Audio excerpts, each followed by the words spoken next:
Welcome to the Danny Johnson Show. We are so very blessed that you have chosen to join us today. And this is that one day a week where we set aside all advertising, no breaks at all, where we come together and we focus on the spiritual issues in life. Now, you know, here on the Danny Johnson Show, we're about redefining success for you, that you do not submit yourself to what is out there about success that really is about tripping you into a facade filled with lies and pain and suffering and overwork and denying your family and your health all to become successful. But here on the Danny Johnson Show, we tell you the truth about success.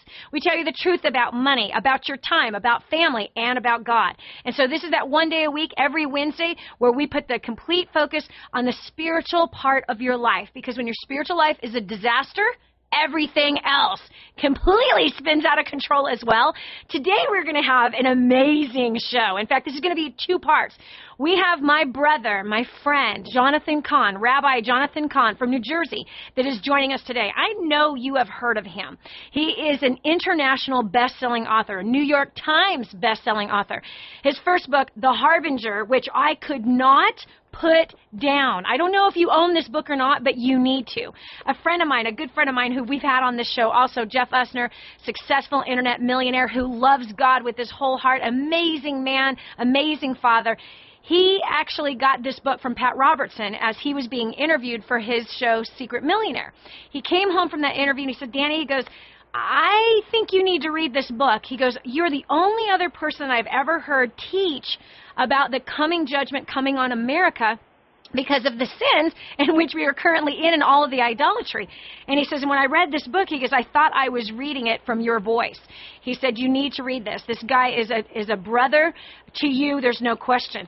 So anyway, I pick it up. I burned through it in 2 days. I was bawling as I was reading this because for 10 years I had been warning tens of thousands, if not hundreds of thousands, of the sin of America and how we have got to turn back to the Lord and the idolatry, that we're more idolatrous than even India and other idolatrous nations, our idolatry being very, very sneaky. So when I read his book, obviously I'm weeping and I was praying and I'm like, Lord, I got to meet this man, because I felt like a voice out from the wilderness all by myself, and I was going cuckoo because no other preacher that I had heard or seen or read of books was even talking about it. Everyone just giving everyone these fluffy prophetic words versus words of warning and come back and do what we're supposed to do with the Lord so that we would be blessed and protected. Well, sure enough, within a couple of weeks, I had the opportunity to meet Mr. Cahn, who right away, he and I connected in New York. Actually, he was on our show a couple of years ago when The Harbinger came out, and so many of you actually got a hold of the book, and I know your lives were changed as a direct result of that. But he's back, and he's back for 2 whole weeks of shows, 2 Wednesdays that we're going to have him. So today's going to be part 1. He's joining me now via Skype in New Jersey. In fact, are you at your office right now, Jonathan? Yeah. This is my office, which is in my home. So this is the cellar, the downstairs, a little part of my mess. You don't see the whole mess. You just see the part that's okay. I can only imagine. I can only imagine. And you were telling me, like, before we started the show, you're like, my 2.5-year-old's at the door trying to get in here. Oh, well, this is called life. It is called life. Anyway, yeah. You're a busy man. And I know that it is very difficult for people like you and I to be able to get together. And I got to tell you, last August, you had called me out of the blue. And you did not know that I had been praying about the Shemitah year. I had been praying about taking a sabbatical year and what that actually looked like. And here you called me out of the blue. It was just a random phone call, and you said, Danny, you know what? The Lord gave me another book, and it's called The Mystery of the Shemitah. And it's all about, you know, the sabbatical year and everything that takes place in that. And I started going, what? I had been praying for 7 years about taking a sabbatical year. And I told you that story. And I said, and I don't know what it looks like. Do I shut down, our whole company for the entire year? We're not really prepared for something like that. But if that's what God is telling me to do, I'm willing to do it. So you and I had like a really long conversation about the whole thing. You get me the book right away. And I bawled through the second book, which is, again, it's the book right after The Harbinger. I'm showing it right now here on the screen, The Mystery of the Shemitah. And you had offered, you said, listen, I'm going to be doing some interviews. I would love to come back on your show. And I was like, oh gosh, this will be so awesome. Meanwhile, You get sick the day that we were supposed to do the interview, but I burned through the book and right away, and I was waiting for you to come on the show to teach it. But God really, really touched my spirit to share immediately about the Shemitah because it was coming, right? So it was September the 26th. It was now coming, and we were supposed to do that interview a month before, and I thought, I cannot have the Shemitah start and our viewers and our clients not know the truth. So I actually taught it live on our show, and then I taught it live before about 1,000 people in Ohio at our First Steps to Success. I have a bunch of stories to tell you. I cannot wait for you to hear these wild testimonials that are going to shock you. But before I tell those stories, let's go ahead and talk about your book, The Mystery of the Shemitah. This now also is a crazy best-selling, international best-selling book. Why? What brought this book on? Well, the Mystery of the Shemitah begins with a harbinger, but I had no idea how big it was. I knew there was much more to it, but I had no idea how big it was until I started pondering it. I put a verse in the harbinger where the man called Noriel asked the prophet, basically, is there more? Is it just for this period, or does it go back and forth? And the prophet says, well, it's not for this time, because I knew there was another time that would come that would be linked to this Shemitah. Well, this thing is so big. It's a 3,000-year-old mystery that goes back to Moses on Mount Sinai, and it is a mystery that lies behind virtually everything, from the rise of the economy, the fall of the economy, the rise of Wall Street, when Wall Street collapses, the rise of nations and the collapse of kingdoms, the rise of America and what may be the fall of America, even end-time prophecy. I mean, and this mystery is so specific that it gets down to exact dates of when things have to happen, down to the hours, down to the minutes. So this is something so big that begins with God giving a command to Israel. And people don't realize, the Shemitah is as basic as the Sabbath. People know that the seventh day is the Sabbath. But what most people don't realize is the seventh year was a Sabbath year, an entire year of rest, of devoting everything to God. And it was called the Shemitah. And during that year, they're saying that everything we have belongs to God. All our blessings come from God,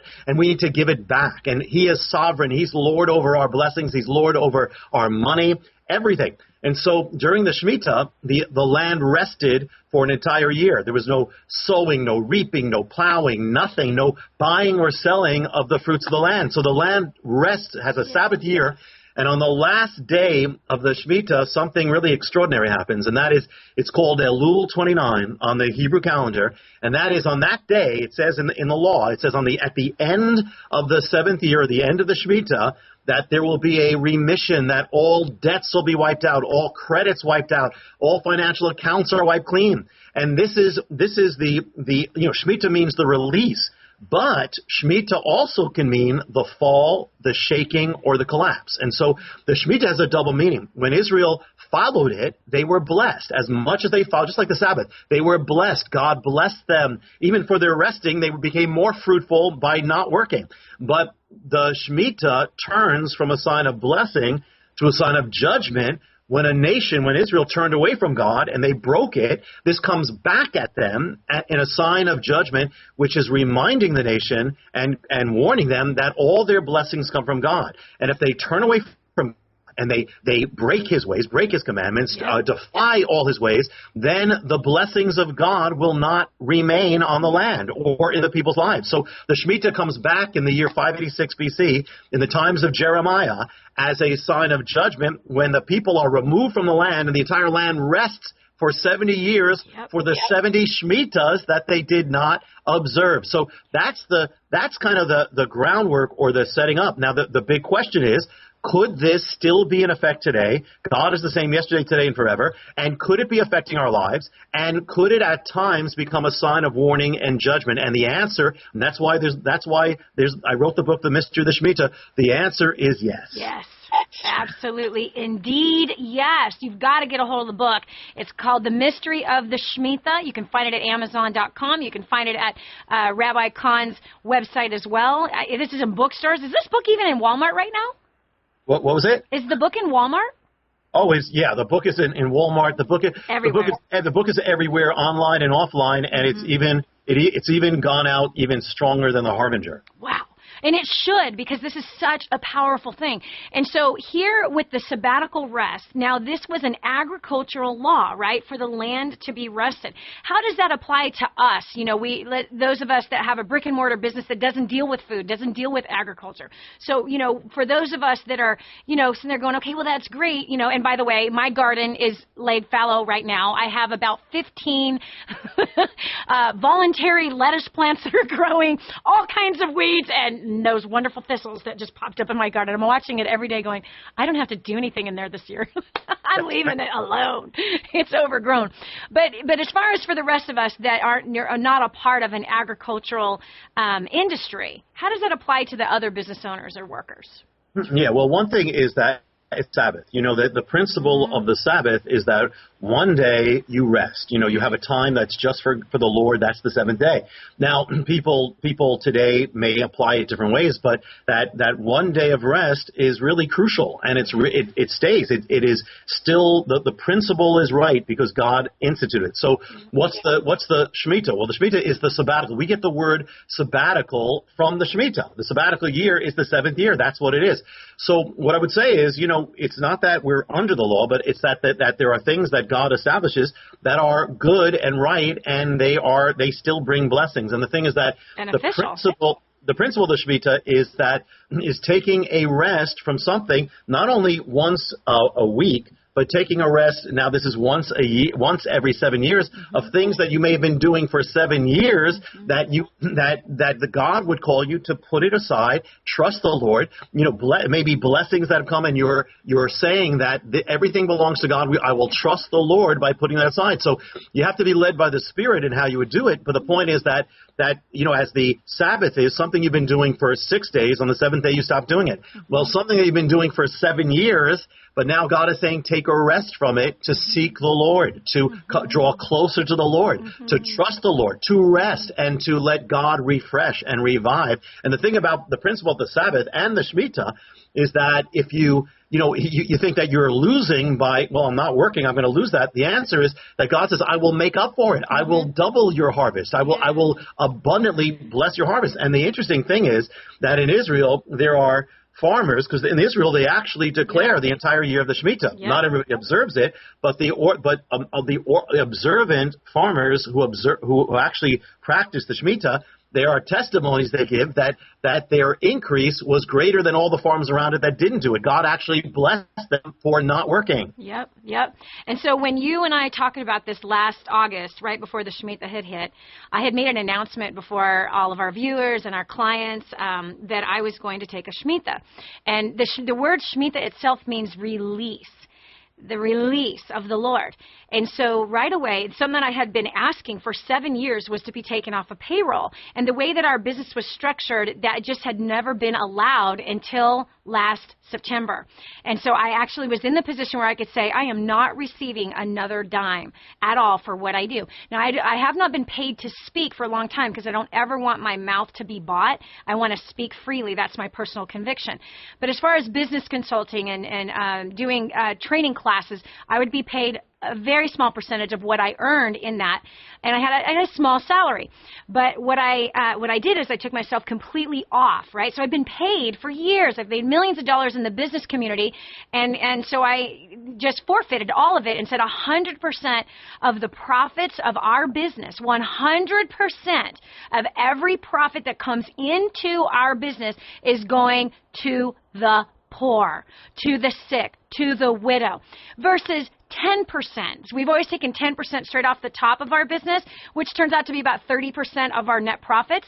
But now 100% of our profits are going straight to taking care of the poor. That's one way that this business owner is following the Shemitah, because that's completely different than in years past. And my conviction is I want to keep that going. I don't need to make money. I don't want to make money. I live a very, very simple life. I'm an agent for the poor, and I want to continue to be an agent for the poor. So if you're a business owner and you're wondering, how do I take advantage of this? Well, the Shemitah started last September 26th of 2014. It ends September 13th, right, Jonathan? September 13th of 2015.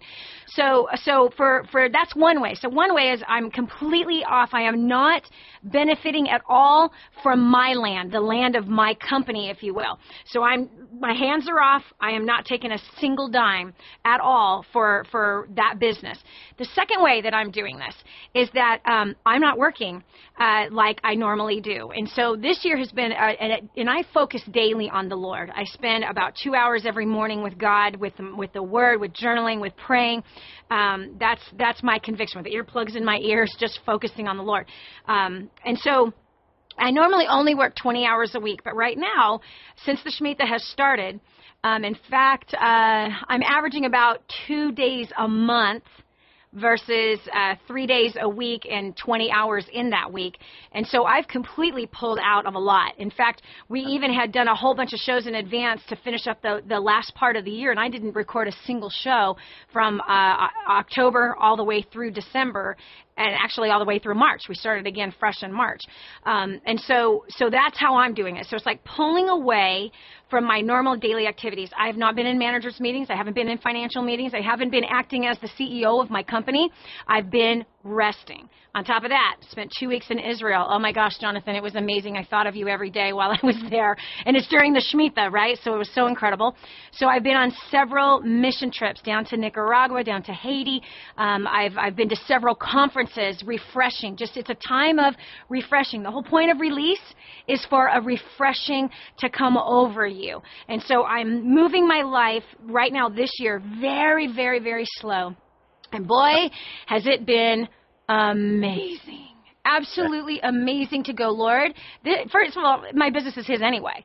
So, Lord, this is yours. It is not mine, but I completely trust you to manage it completely. I am making no financial decisions. I am making no business direction decisions. I am not actively involved with managing the team or any of that kind of stuff. I am coming in. Well, for example, this month, the month of that we're recording this, I'm only working 4 days this month. The month before, I worked 2 days the entire month. January, I spoke for 3 days doing first steps. And again, that's all volunteering stuff for me. But if you count that as work, then that was 3 days doing that. So mostly it's mission trips, being a part of conferences and retreats, as well as taking several vacations of just resting. It has been awesome, Jonathan. I am so blessed that you wrote the book, The Mystery of the Shemitah, because I'm benefiting from it, and I'm just letting it all go. And I needed the rest. Yeah, the Lord I know is already blessing you, and the Lord will bless you. And I'm not saying this because we're friends here, but you are truly an example because you are sincere. You take these things seriously. When the Lord says go right, you go right. When He says go left, go left. You take it very seriously, and God honors that, and He blesses those who do. And the other thing is you're blessing. You're not just not doing, you're blessing. You're giving to the poor. One of the things on the Shemitah, it says you will let your fields will be open for anyone to come in and to partake. So it's actually a release of blessing, and that's what you're doing as well. And I believe, I have no doubt that God will make your ministry, and is already doing it, all the more fruitful. The point of resting in the Lord is that He will make us even more fruitful, just like the land has to rest to be fallow to bear greater fruit. Well, that's true in our lives too. Yes. And Jonathan, we have many of our clients that are doing the same thing. What they have committed to is 100% of the profits of their companies as well, giving it all to the poor. Because when they said to leave like the farmers, right, they're supposed to leave the land alone, and the poor. Now, and this is how I saw it in the revelation I got. Please correct me if I'm wrong. But that was almost like, like a year of abundance for the poor. Because if I'm a farmer and I have, if I grow grapes, right, for wine, and I can't touch my land that year, the poor was allowed to come in and glean, because the grapes are still going to grow even if I'm not doing anything. If I had olive trees or apple trees or whatever, the ground's still going to produce something even though I'm not touching it. So every 7 years was like an overabundance for the poor. And that just breaks breaks me. I think, wow, because it's hard for the poor for so many years, but every 7 years it was like the Lord kissing them on the forehead an extra time, saying, here's extra provision. Enjoy the lavishness of my love and my provision for you this year. So every 7 years, it's almost like the poor looks forward to that seventh year, and although the farmer gets to rest, the poor gets to glean more. Is that correct? Yeah, it is correct, because what the Shemitah does, it kind of turns everything upside down, and, it's like the Jubilee, which is a super Shemitah. Those who are bound go free. Those who are poor, in a sense, become rich. Those who have let go. Those who owe debts are released. Those who are owed them, release them. So the Lord turns everything upside down because we need that. Yeah. It's absolutely. So on that note, we're going to talk about the year of Jubilee, because the year of Jubilee is actually going to start at the end of September of 2016. And we'll talk about that, and which is so exciting that we live in this time. But let's back up, because there's another part to the Shemitah. Yes. What is the second part of the Shemitah? Yeah, the other part is that again, for those who go against God, the Shemitah is not a blessing but a warning, because again, the Hebrew word can mean, again, shaking, can mean the fall, can mean the collapse. So the thing is that, remember, the Shemitah touches the economic realm first, touches the financial realm, and really way beyond that. But so here's the thing: if we look at modern times, could this mystery have actually been affecting our lives, everyone who's listening right now, our lives from the moment we were born to now? And the answer is yes. Example, I'll give you a few things. Number one, you look at the last 40 years of our history. Go back to, say the early 70s. You have 5 major economic or financial collapses, long-term collapses, when the stock market reaches the top and then begins a long collapse. Yeah. Here are the years: 1973, 1980, 1987, 2000, and 2007. Now, something of the Shemitah, the mystery is based on a 7-year cycle. It's every 7 years, and there's this wipeout or remission at the end on that Elul 29 wipeout of all financial accounts. Well, what do we notice about those dates? 1973 to 1980 is a 7-year cycle. 1980 to 87, 7-year cycle. 2000 to 2007, 7-year cycle. Every single one is on a 7-year cycle. And actually, in the middle of that, 1994, you have the greatest bond market collapse, called the Great Bond Market Massacre, in Wall Street history to that day. So actually, every single time you have something. But not only that, do any of these things happen on the, not just 7-year cycle, but on the actual biblical year of the Shemitah? The answer is yes, every single one of them. 1973, crash, year of the Shemitah. 1980, crash, year of the Shemitah. 1987, year of the Shemitah. 2000 and 2007, year of the Shemitah. So 100% of them happen on the appointed time that God gives. And not only the last 40 years, if you look at the long-term, modern times, you look at the greatest long-term crashes, do any of them take place at the time of the Shemitah? Should be statistically 1 out of 7 of them. But the answer is the majority of the greatest crashes all happen at the time of the biblical Shemitah. The top 3 are these. Number 3 is 1937 to 1938, the second part of the Great Depression. 1937 to 38 is the year of the Shemitah. Number 2 is the Great Recession. 2007, 2008, 2007 to 8 is the year of the Shemitah. Yep. Number 1 is the Great Depression. The key year of collapse of the Great Depression is 1930 to 31. 1930 to 31 is the year of the Shemitah. In 1937, when the Shemitah begins, the next day Wall Street is wiped out, crashes, wiped out. In 1931, when the Shemitah reaches that Elul 29 wipeout day, it ushers in the greatest wipeout month in Wall Street history. So it even gets down to the times of the year. In the Bible, one of the key months, and many people know of it, is called Tishri. Tishri is the 7th month. It's the holiest month. It's the month of trumpets, the Feast of Trumpets, Yom Kippur, Tabernacle. It's the 7th. It's like the Sabbath month. Well, Tishri is the month that closes the Shemitah. So when it comes at the end of the 7-year cycle, that Tishri, it begins the moment the sun sets, and on Elul 29, the day of the wipeout, the moment it sets, all debts are wiped out. That ushers in Tishri. So Tishri is the month that would manifest this wipeout. So the question is, if you look at the greatest day crashes, which could happen any time of the year, do any of them happen at the time of Tishri, the time appointed in the Bible, in the year? And the answer is, it should be 1 out of 12 of them, but the answer is the majority of the greatest crashes all cluster on this little sliver, 2.5 weeks around the time of Tishri, and the majority of them, so much so that for ages, their financial analysts have been mystified, saying, why do all these great crashes take place around September and October, and Black Monday, Black Tuesday, all that, and they can never figure it out. But the answer is September and October is the biblical month of Tishri. It's the exact month that God appointed. So not only is it the years appointed by God, but it's the day, it's the time of the year. And it goes down to the day, because the other thing about it is, is that this phenomenon of the Shemitah is actually getting bigger, intensifying, so much so that the last 2 cycles, 2001 and 2008, it has been so precise, it's mind-boggling. It gave the exact day, the hour, the minute, and the second when Wall Street would collapse. So crazy. It is crazy. Like, nobody can deny this. You know what I'm saying? It's like somebody could be listening to this going, oh, yeah, whatever. No, you go do your history. You go look. It literally is on the 29th day of Elul. When you look at it, what it is in our English calendar, you have to understand that God's calendar and our English, our Gregorian calendar, is not the same. The Hebrew calendar is very different.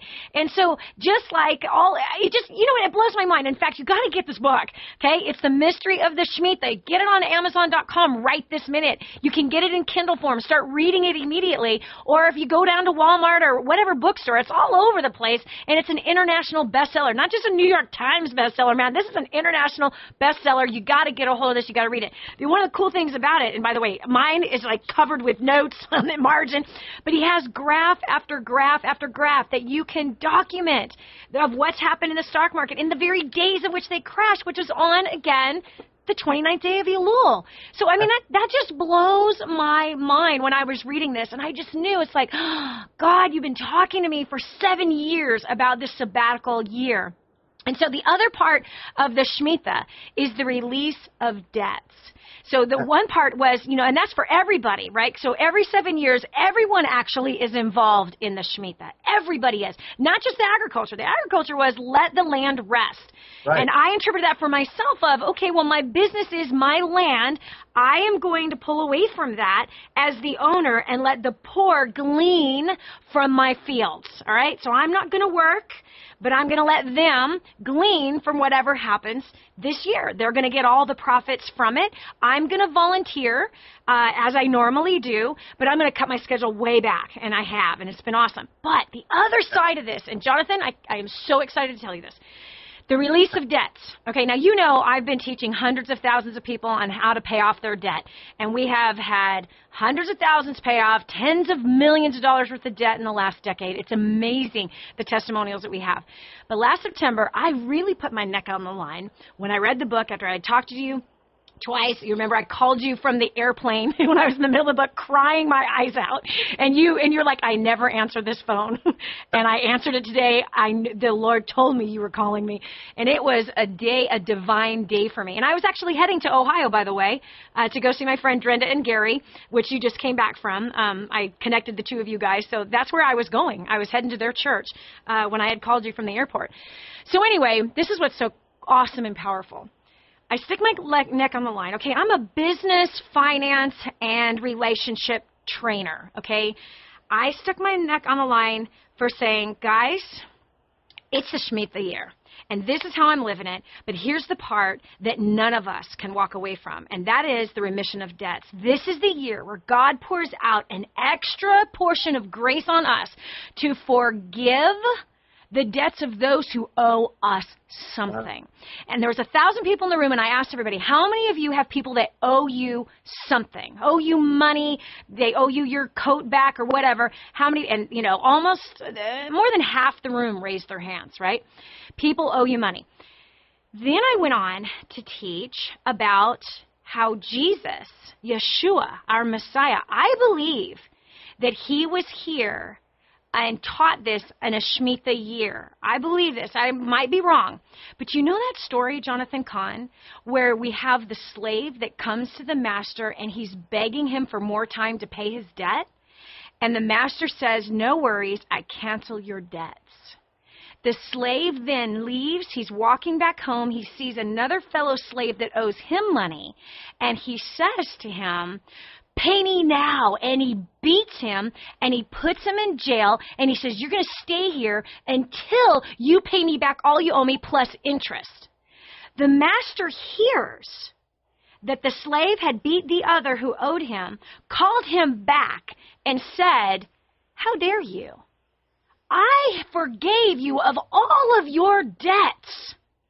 To say that you owed me nothing, and you did not at least hand that same grace and mercy to your fellow slave, but you beat him, you put him in jail, and you're charging him interest? Now you go to jail, and now you are going to pay all that you owe me plus interest. I wonder if that was in a Shemitah year, because that's a Shemitah concept. Mm-hmm.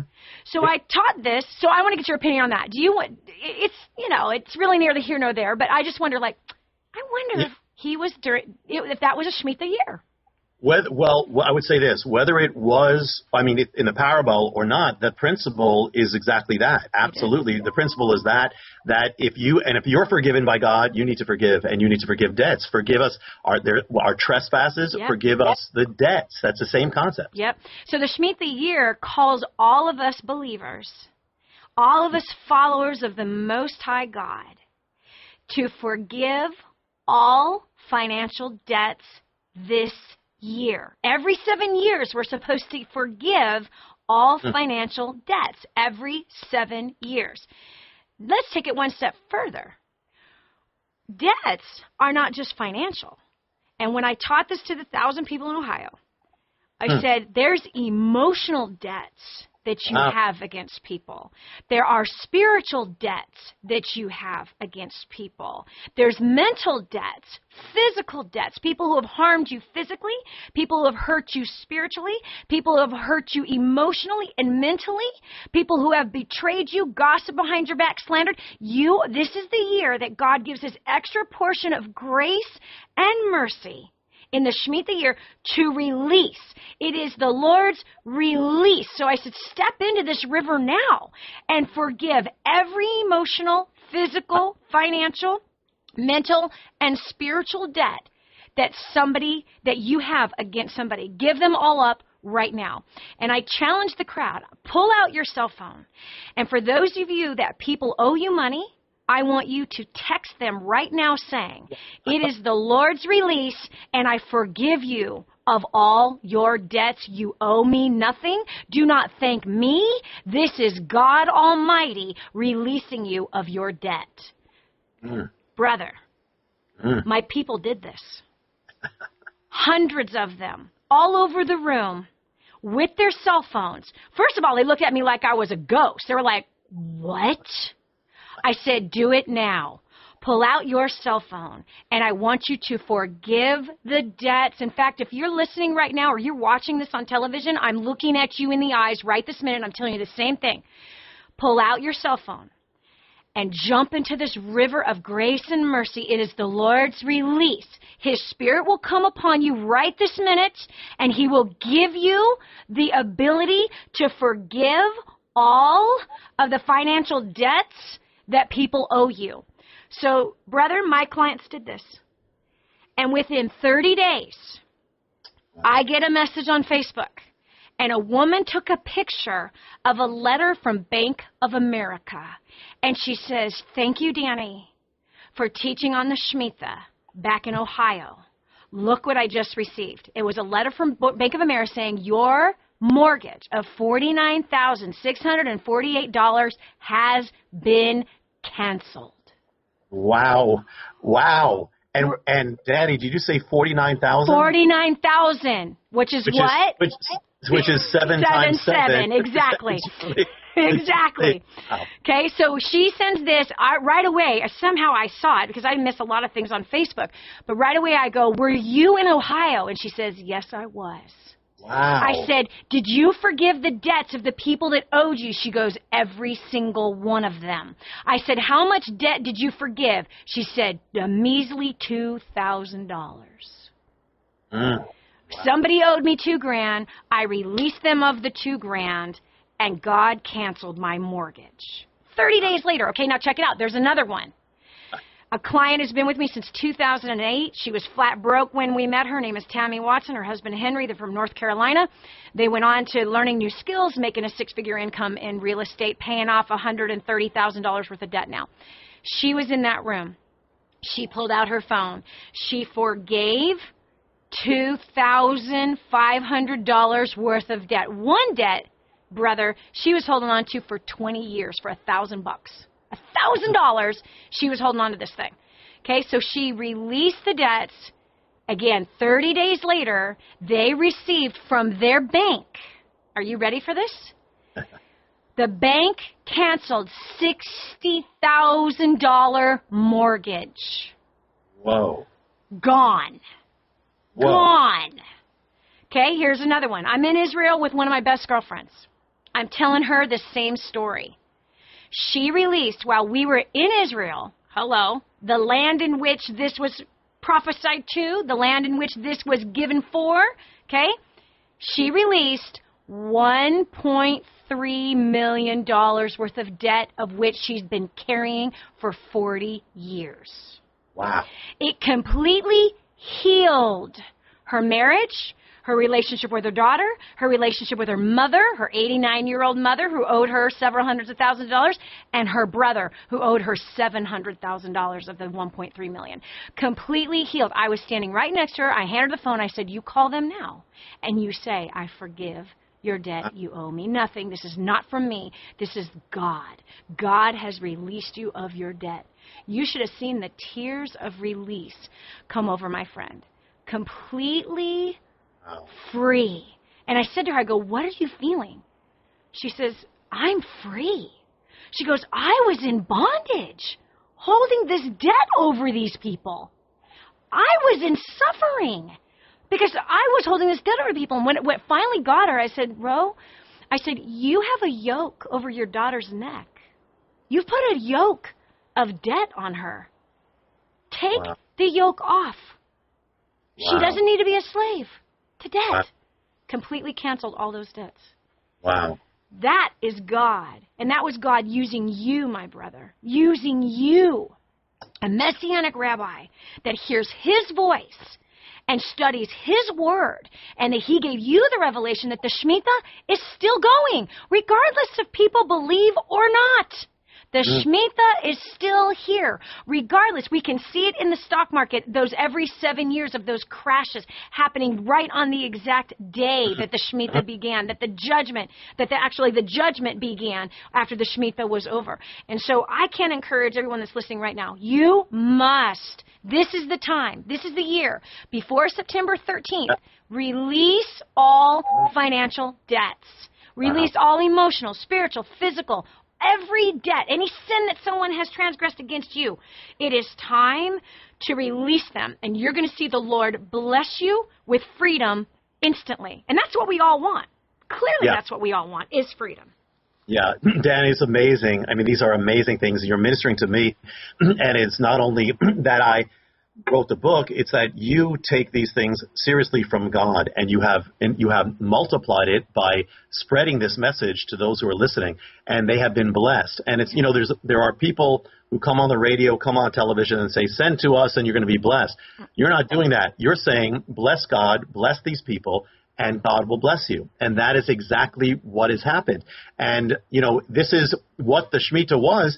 And this is just saying that, listen, it's the same God. He's the same yesterday, today, and forever. And he blesses. And the point of the Shemitah was blessing. So we're talking, we're kind of navigating these two different realms. And that is you follow God, you do it his way, and the Shemitah brings blessing. You go against God, and the Shemitah is a judgment. It shows you because your blessings come from God. So, and I believe, I know we'll talk about the future, and I'm not being dogmatic that something has to happen on a certain day. But, however, I do believe a great shaking is coming, and I do believe also that those who follow God and those who trust and those who forgive, they will be kept. They will be blessed, in the times when others are shaken. Yep. Jonathan, I've got this question for you because, I'm also a Messianic Jew, and there's a question that comes up often, even in my own family. Well, Jesus came, and this is really sad because people believe this and they're not believing the full word of God. Jesus came to do away with the law. No, he came to fulfill. He said, I did not come to do away with the law. I came to fulfill it. Well, you're a Messianic rabbi. You were raised a Jew. You were raised understanding the culture and our holidays and keeping Shabbat and all of that stuff. And then you come to the revelation of Messiah that he came 2,000 years ago. How do we reconcile this? Because we've got various different sects, if you will, of Christianity, different brands, right? Different colors and different suits, and it's all just, to me, complete nonsense. God is not about denominations. He is about his word and his son that he sent, and he's about us and loving us and guiding us and teaching us, and that he's a loving father who desires to bless his children. And so, yes. So how do we reconcile that from some of those people that say, we don't need to keep the Sabbath, we don't need to keep the Shabbat, on Friday because, we're Christians, and surely we certainly don't need to keep the Shemitah. We're Christians. Speak to that.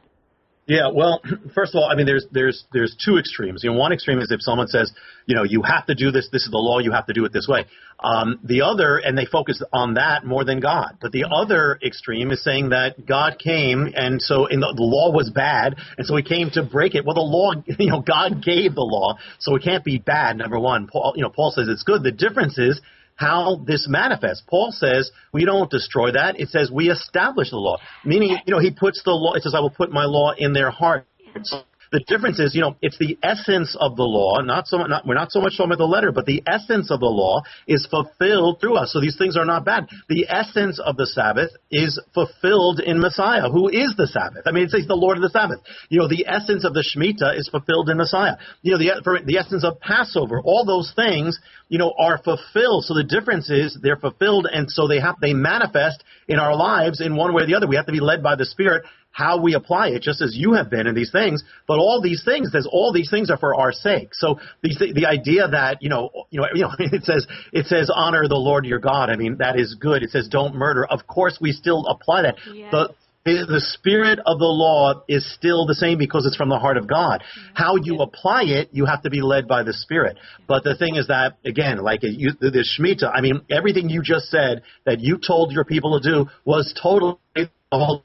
And it wasn't people saying, well, I have to do this to be saved. It's that the Spirit is leading me to do this. So the thing is that it says that Messiah came to fulfill. So the difference is these things are fulfilled, and by the Spirit, we fulfill them being led by the Spirit. Yep. And that isn't by our, I'm keeping the Sabbath. Check.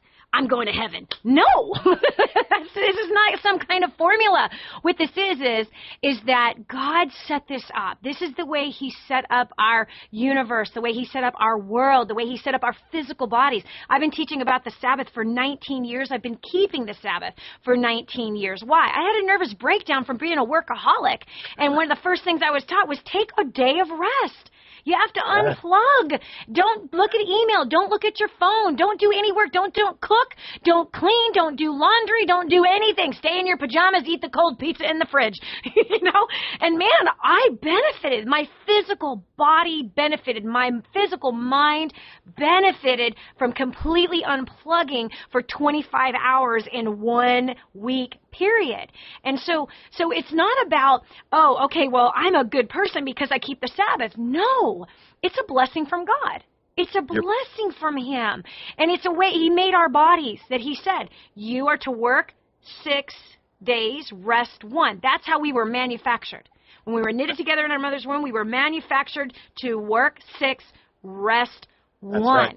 And there's a blessing when you do that. And you don't know what the blessing is until you start to actually do it. And so Jesus said, I came to fulfill the law. You see, without him, we can't fulfill it. That's the bottom line. And we see that throughout history, how our brothers and sisters, Israel, couldn't keep it. There was a small remnant that could from time to time. There are times that they completely abandon it. Why? They couldn't do it in their own strength. But that doesn't mean that there wasn't good, helpful, and beneficial. Even like the kosher laws, which I think some of the rabbis took it really, really, really far. But just the basic kosher laws. Why not eat pork? It has parasites in it. And when you cook it, and then you leave it in a container completely sealed, and you don't put it in the fridge, the next day you're going to see parasites coming out of the meat because they don't die when you cook it. So do you want to eat parasites or not? Like, I don't think I want to eat parasites. Yeah. It's about being healthy. Yeah, God is wise, and you have to, one of the first things I did when I came to the Lord is that's what I did. I mean, not rabbinically, but biblically kosher. I figured, listen, God knows what he's doing. There's got to be a reason for that, so why not? And all these things, I mean, and even it's coming from every angle. It's like that 2,000 years ago, the church and Israel had kind of split. And so, the Jewish people went one way, the church went the other way. But the thing is that each has missed something.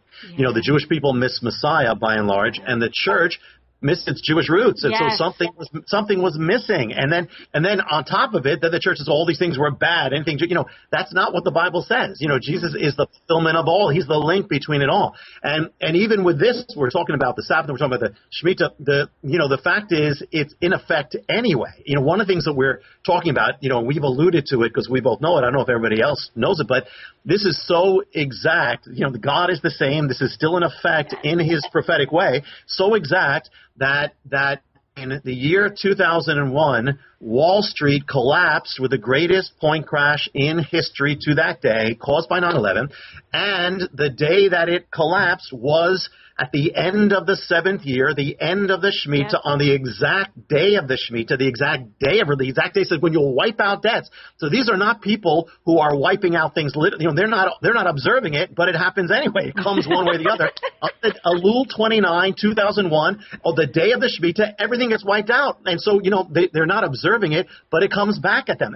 And then 7 years later, on the 2008, the greatest crash ever in history to this day, September 29th, it crashes, and yet on the biblical calendar, it is Elul 29, the end of the 7th year, the end of 7 years. It comes once in 7 years, the exact same day appointed by God. Wall Street's wiped out by people who are not observing this. It's wiped out. And so the two greatest crashes in American history up to those days each happened on the exact same biblical day. They are separated by exactly 7 Hebrew years, down to the day, down to the hour, the minute, the second, the closing bell. Only the hand of God could do that. So listen, God is real. God is alive. God is the same yesterday, today, and forever. And his ways are gonna affect you one way or the other. You might as well go for the blessing. And I love that because, so they're not observing it, but it still affected them, and that's the bottom line. And I know that you might be wondering right now, like, I'm grinning into ear, I'm laughing about this. You're like, this is bad news. No, it's awesome news. Why? Because I love it when I see that God is the same today, yesterday, and forever. I love it when I come into contact with the reality and the revelation that he is active right now in our world, and what he set up 4,000 years ago or 3,500 years ago with Moshe, which is Moses, is happening today. It's happening right now. And I feel like you and I have the opportunity, my friend, that we have the chance, like, whoa, this was a door that was in front of me, but I didn't see it. But I see it now, and I have the chance to open this door, walk through it, and engage in this gorgeous blessing as well as protection. The blessing is this: be released. Let the rest of this year be a total focus on our God. Let this be a time that you actually intensify your time of prayer. Intensify and add to and increase the time of setting yourself apart from activities that are just busyness.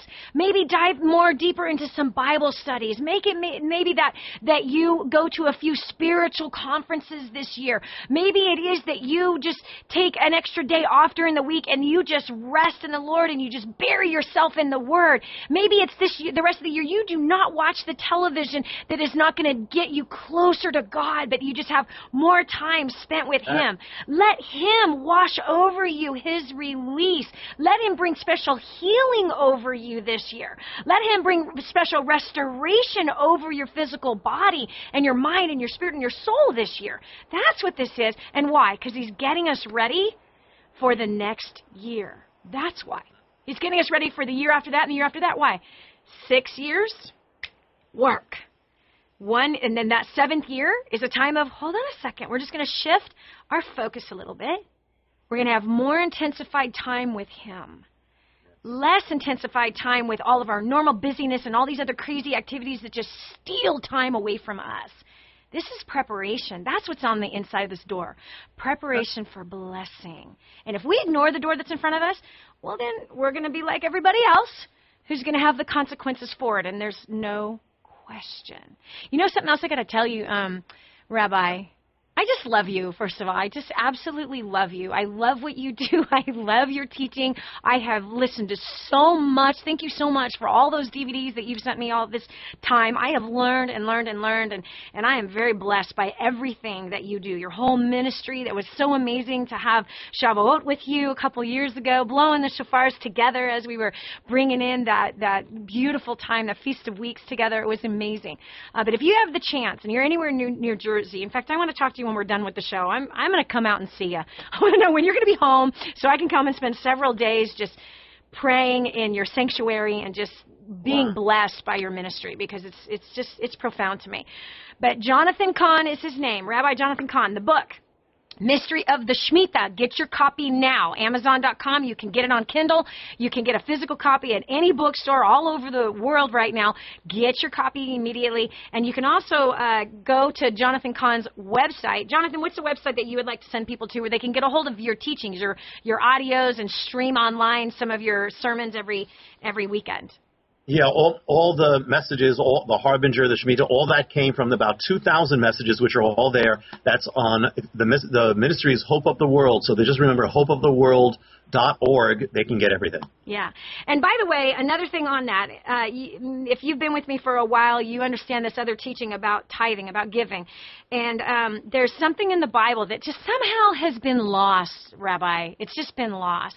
And God took me into a very deep teaching about the tithe. And I was kind of nervous getting into it because I had an idea that we as a church have been really off with how tithes and offerings have been used and things like that. And sure enough, when I got into this deep study, there's 2,500 scriptures that talk about money. That was scary. And when I came to this one place, I had realized that God had said that to the line of Aaron, that the tithe was supposed to be brought to the Levite for all generations, and that this was the inheritance for the line of Aaron. That Aaron's descendants, that they didn't have an inheritance of the land. They weren't given a portion of the land in Israel, but but God was their inheritance, and the offering, the tithe and the offering, was supposed to come to Aaron. And I realized,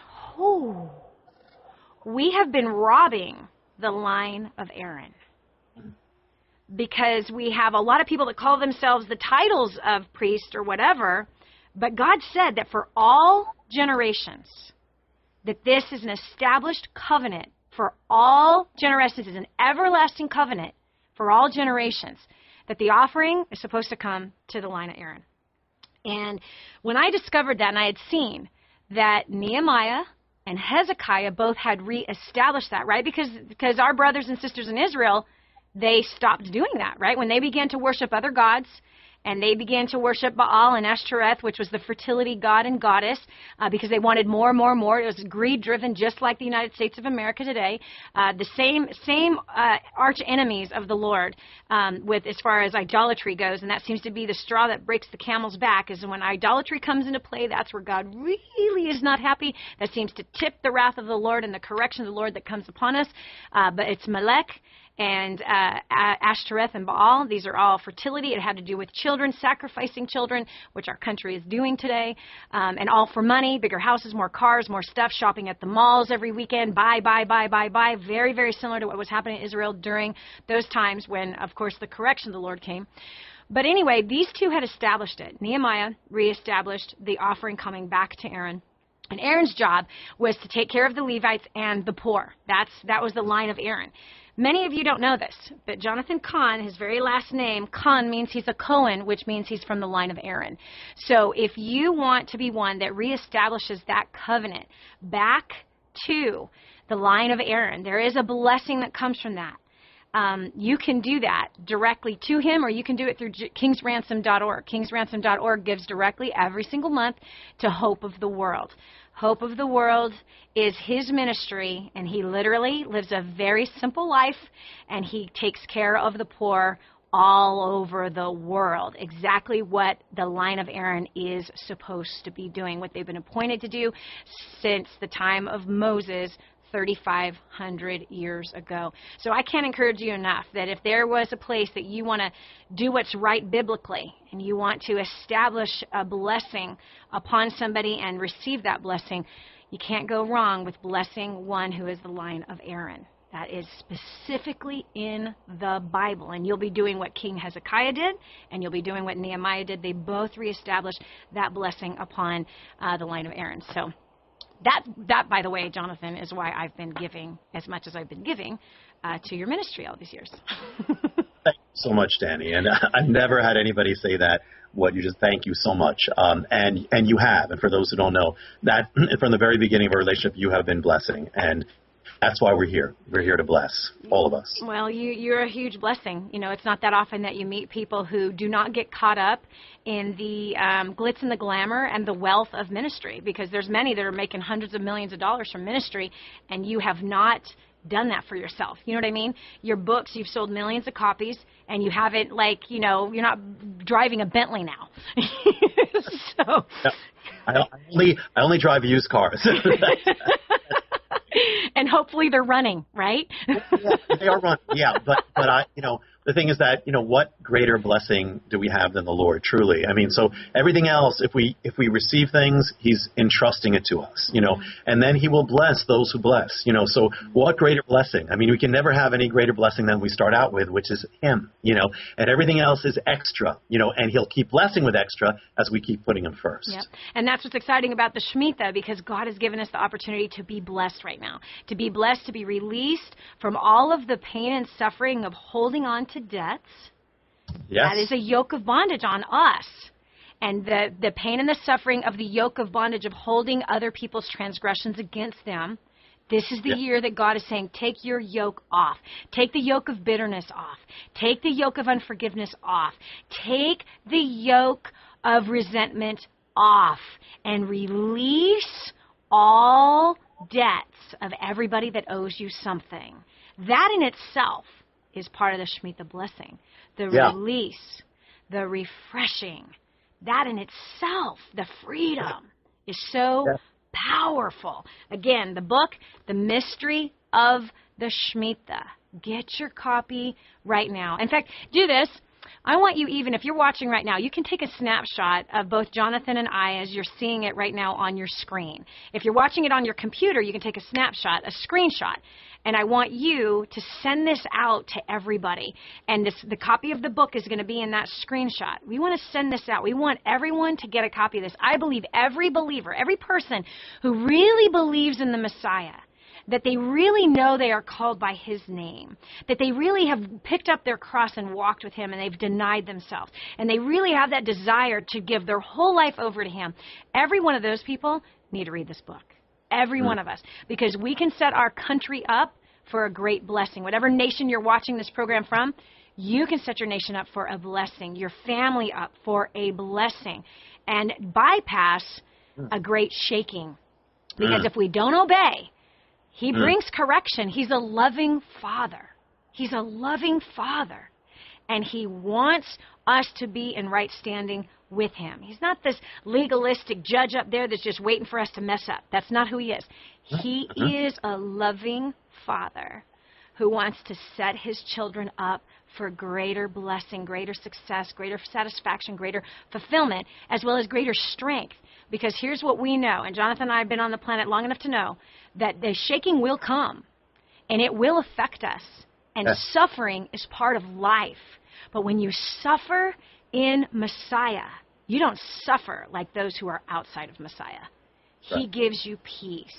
He gives you understanding. He gives you even rest in the suffering. And we see that through all of Paul's writings, that during those hard times, he had that blessing of peace upon him. Shipwrecked, imprisoned, beaten, 39 times being whipped, scourged, all of it.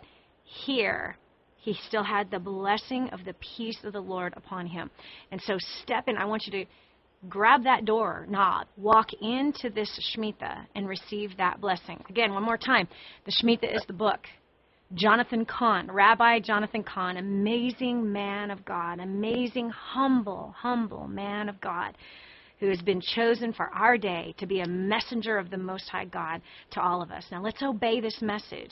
And if you haven't picked up your phone yet, to text everybody to forgive all the debts, do it now, and then I want you to come on Facebook right now and tell me that you did it.